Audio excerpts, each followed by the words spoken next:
महात्मा गांधी के हत्यारे नाथूराम गोडसे को लेकर आए दिन विवाद गहराते रहते हैं। कांग्रेस समेत तमाम सियासी पार्टियां आरोप लगाती रहती हैं कि नाथूराम गोडसे का संबंध आरएसएस से था।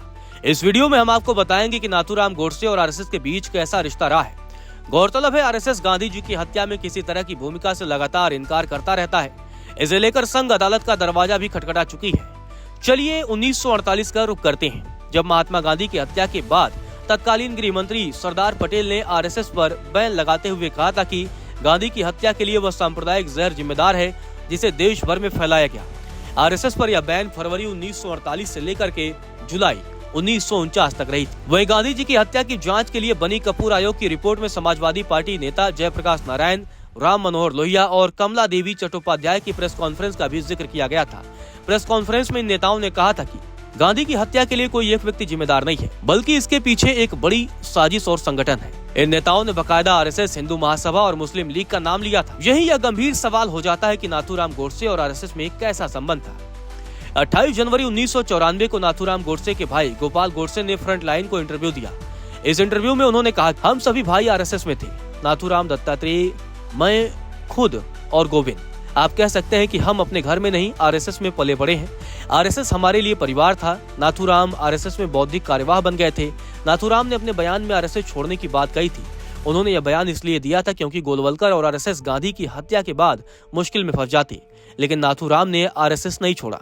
इसी इंटरव्यू में नाथूराम गोडसे के भाई ने लालकृष्ण आडवाणी को कायर भी बता दिया था। गोपाल गोडसे से पूछा गया कि आडवाणी ने नाथूराम के आरएसएस के संबंधों को खारिज किया था।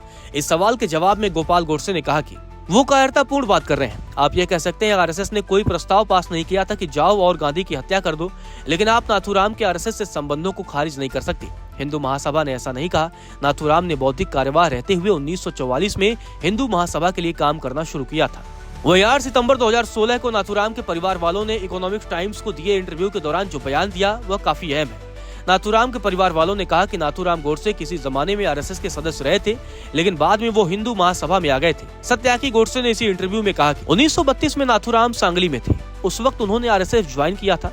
वो तब तक जिंदा रहे जब तक संघ के बौद्धिक कार्यवाह रहे। उन्होंने न तो कभी इस संगठन को छोड़ा था और न ही उन्हें निकाला गया था।